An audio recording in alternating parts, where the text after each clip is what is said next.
Hey! Oh, who's up for a Swahili lesson? Yes! Good. Okay, because this whole thing is going to be in Swahili. Okay, and if you don't know Swahili, you'll be lost. Well, okay, maybe just one word then. So after me, machungwa. Machungwa! Swahili for orange juice. You're going to need to know that. You're probably saying, I bet she was born and brought up in East Africa. Well, you're right. And you're probably saying, under the colonial regime. Right, again. And the thing was that we always lived way out in the bush. There was absolutely nothing to do. So I want to say to my 5-year-old self, is that any excuse for what you did? Well, I realised, you're 5-year-old, exactly me, yes, I realised that me and my younger brother were bored to tears, so I decided to appoint myself Chief Entertainment Officer. I thought it would be hilarious to offer our old, faithful African gardener, Lewa, a glass of machungwa, or orange juice. So we went up to him with a lovely smile. We said, machungwa, Lewa. He said, asante sana, which means, thank you very much. Memsab kidogo, na bwana kidogo, little madam and little sir. And then he spat it out. It wasn't machungwa, it was a glass of our piss.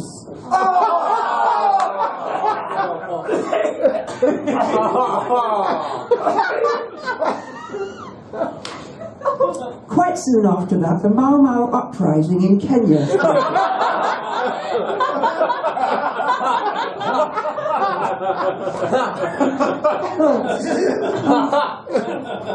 They always say it's the things that you don't do that you regret the most.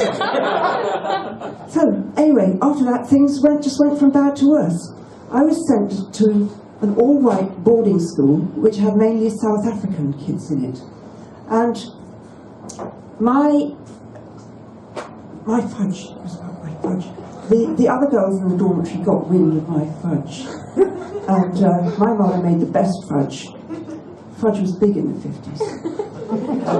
It wasn't that sticky kind, it was a flumbly. Flaky, crumbly. And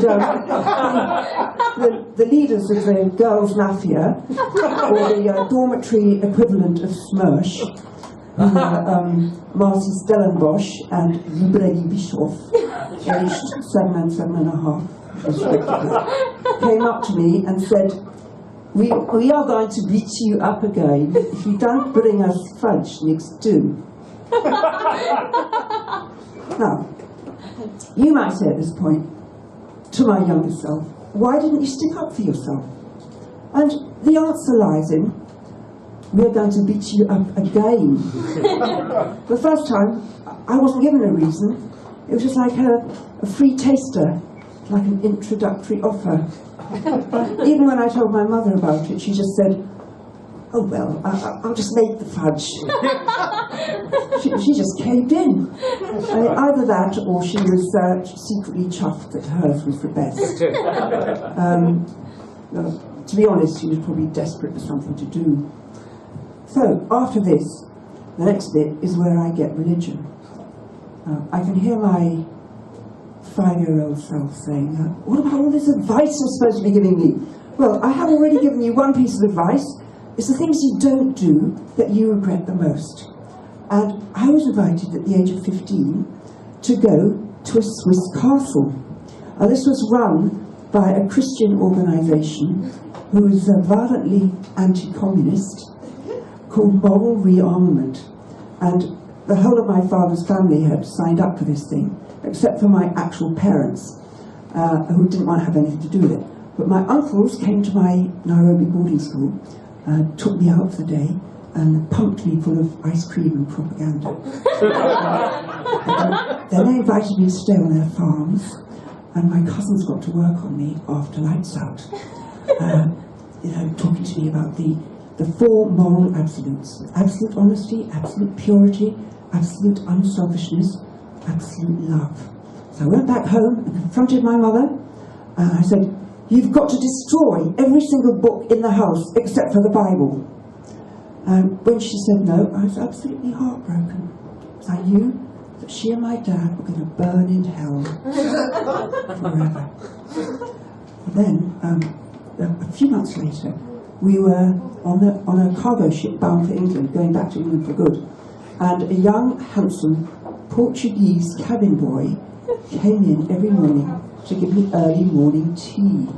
And I knew that the thoughts I was having about him were the opposite of absolute purity. And that's when I refused the invitation to the castle. And to cut a long story short, I'm sorry to my 5-year-old, it's highly inappropriate to be talking about torrid fantasies about a cabin boy to a 5-year-old. All I can say to you is, at least it's better than Machungwa!